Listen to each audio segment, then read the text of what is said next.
அனைவருக்கும் வணக்கம். இப்போ நம்ம பார்க்க போகிறது மரபு தமிழ். ஒரு சொல்ல ஒரு முறையாக நம்ம பயன்படுத்தலாம். மனிதனை ஆண் பெண் எப்படி வகைப்படுத்துகிறோமோ அதே மாதிரி விலங்குகளுக்கும் ஆண் பெண் இருக்கு வகைப்படுத்துறது தான் இந்த மரபு. அது திணை மரபு, பால் மரபுன்னு பிரிக்கலாம். இப்போ தமிழில் பார்த்தீங்க அப்படின்னா திணை அடிப்படையில் உயர்திணை அக்ரைன்னு சொல்லுவாங்க. அதில் பால் 5 வகைப்படும்: ஆண்பால், பெண்பால், பலர்பால், ஒன்றன்பால், பலவின்பால். உயர்திணை மற்றும் அக்ரியில் உள்ள உயிரினங்களை மரபு பாராமல் ஆண் பெண் என வகைப்படுத்தி அழைப்பதுதான் பால் மரபுன்னு சொல்லுவாங்க. இப்போ ஆண் என்ன எப்படி பிரிக்கிறப்போ அதே மாதிரி விலங்குகள்லையுமே நம்ம ஆண் பெண் பிரிக்கிறோம்.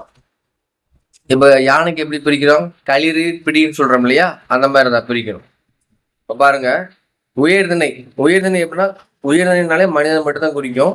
அக்ரிணி அப்படின்னா மனிதனை தவிர்த்து இருக்கக்கூடிய அனைத்து உயிரினங்களையுமே அக்ரிணின்னு சொல்றோம். இதை புரிஞ்சுக்கணும் ஷார்ட்டா. மனிதனை மட்டும்தான், அதாவது 6 அறிவு பிடிச்ச மனிதனும் உயர்திணைன்னு சொல்றோம். மனிதனை தாண்டி மற்ற உயிரினங்கள் அனைத்துமே எப்படி சொல்றோம்? அக்ரிணின்னு சொல்றோம். தமிழ் இலக்கணப்படி அக்ரிணின்னு சொல்றோம். மனிதர்களை குறிக்கும் போது பயன்படுத்தும் மரபு சொற்கள். பானை எப்படி சொல்றோம்?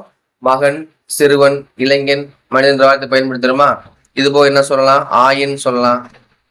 ஆயன், விடலை அப்படின்னு பயன்படுத்தலாம். மாந்தன் சொல்லலாம். இதெல்லாம் மனிதனை குறிக்கும், நேரடியாக மனிதனை குறிக்கூடிய, ஆணை குறிக்கூடிய ஒரு சில வார்த்தைகள். பெண்ணு மகள், சிறுமி, இளவரசி, மங்கை, மடந்தை, பேரிளம் பெண். இதெல்லாம் பெண்ணை குறிக்கூடிய சொற்கள். அதாவது ஒரு உயிரினம், மனிதனா பிறகு உயிரினத்தை என்ன பண்றோம்? ஆண் பெண்ணா பிரிக்கிறோம். அதை உயர்திணை பால் மரபுன்னு சொல்றோம். இப்படிதான் சொல்லணும் அப்படின்ற மாதிரி ஒரு மரபு இருக்கு. அதே மாதிரி அக்ரிநிலை எப்படி இருக்கு? அக்ரிநிலை பால் மரபு. விலங்குகளையும் பறவைகளையும் பிரிக்கிறோம். ஆண் மரபு சொல், பெண் மரபு சொல். விலங்குகளை 2 பிரிவு இருக்கும். நம்ம எப்படி மனிதன் 2 பிரிவு இருக்கும், ஆண் பெண் இருக்கும். அதே மாதிரி அதுலயுமே ஆண்கள் ஆண் பெண் இருக்கும். அது எப்படி பாருங்க, எடுத்துக்காட்டு பாருங்க. இப்ப சிங்கத்தை அரிமான்னு சொல்றோம், இல்ல ஏறுன்னு சொல்றோம். அதே மாதிரி பெண் சிங்கத்தை பிணைவின்னு சொல்றோம். ரொம்ப முக்கியமான கொஸ்டின், கண்டிப்பா கொஸ்டின் வர வாய்ப்பு இருக்கு. நேரடியான சிலபஸ் இருந்தது. யானையில ஆண் யானையை களிரின்னு சொல்றோம், பெண் யானை பிடின்னு சொல்றோம். குதிரையை ஆண் குதிரை டகர் அல்லது குதிரை படு. ஆடுல ஆண் குதிரை கடான்னு சொல்லுவோம், போத்து. இது மாதிரி ஆடு. மான்ல ஆண் மான களை, இதை பிணை. எருமையில போத்து, இது நாகு. கோழியில இது சேவல், இது பெட்டை. மயில இது சேவல், இது பேடு. சரிங்களா? இதே இது ஒரு முக்கிய சில எடுத்துக்காட்டு உங்களுக்கு கொடுத்துருக்கு. நீங்க நிறைய அந்த மாதிரி இருக்கு. நம்ம என்ன பண்ணணும், புக்கை பார்த்து படிச்சுக்கிறணும். இது இப்போதைக்கு நம்ம போதுமானதான் இந்த அக்ரிநிலை பால் மரபுல. திரும்ப சொல்றேன், இந்த பால் மரம் உயிர்திணை அக்ரிணை இருக்கும். அதுல உயிர்திணை என்றது பால் ஆண் பெண் என்று குறிக்கூடியது. அக்ரிநிலையில் என்று இருக்கும் ஆண் பெண் சொல்லி அது சில எடுத்துக்காட்டு நம்ம பார்த்தோம். இப்ப தொகை மரபு. தொகை மரபு அப்படின்னா எண்ணிக்கை அல்லது கூட்டம். அதை எப்படி சொல்லணும் அப்படின்றதான் தொகை மரபு. பல பொருட்கள் அல்லது உயிரினங்களின் கூட்டமாக இருக்கும் போது அவற்றுக்கென்று தனித்தனியாக பயன்படுத்தப்படும் குழு பெயர்களை தொகை மரபுன்னு சொல்றோம். இது காலகாலமா நம்ம தமிழர்கள் பயன்படுத்தி வந்திய சில வார்த்தைகள். எல்லா கூட்டத்தையும் கூட்டம் என்று ஒரே சொல்லால் அழைக்க கூடாதுன்னு சொல்றோம். இப்ப மக்களுக்கு கூட்டம்னு சொல்றோம், யானை கூட்டம்னு சொல்றோம், மான் கூட்டம், அப்படி அழைக்க கூடாது. தனித்தனியா அது தமிழ்ல சில பேர்லாம் இருக்குன்னு சொல்றாங்க. அது என்னன்னு பாருங்க. உயிரினங்களின் தொகை மரபு.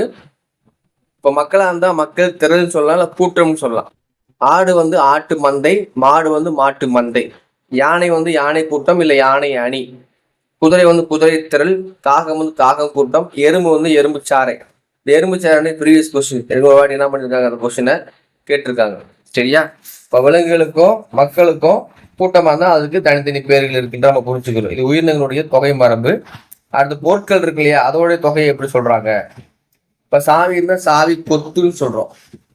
திராட்சை புலை. வைக்கோல்னா வைக்கோல் போர். விறகு கட்டு. கல் கற்குவியல். பணம் பணமுடிப்பு. நெல் நெற்குவியல். இது உயிரினங்கள் அல்லாத சில கூட்டமாக இருக்கக்கூடிய பொருட்கள் தொகுப்பு இதை தொகை மரப்பை நம்ம பார்க்குறோம். அப்ப இதுல 2 இருக்கு. ஒன்று உயிரினங்கள் அடிப்படையில் தொகை மரப்பு, இன்னும் உயிரினங்கள் அற்ற ஒரு பொருட்கள் தொகை மரப்புன்றது 2 பார்த்தோம்.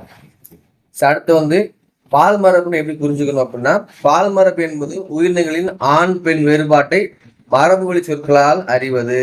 சரியா? தொகை மரபுன்றது பல எண்ணிக்கையிலான பொருட்கள் அல்லது உயிரினங்களின் கூட்டத்தை அதற்குரிய சொல்லால் அழைப்பதுதான் தொகை மரபு. புரிஞ்சுக்கிட்டீங்களா? சரி, ரொம்ப முக்கியமான ஏரியா. வரக்கூடிய ஞாயிற்றுக்கிழமை இது டெஸ்ட்ல இருக்கு. சரி, நல்லா ஒரு வாட்டி பார்த்துக்குங்க. அடுத்த வீடியோவில் சந்திப்போம். தொடர்ந்து படிங்க. ஸோ ஒவ்வொரு வாரம் மார்க்கை வந்து இன்க்ரீஸ் பண்ணுறதுக்கான முயற்சியில் ஈடுபடுங்க.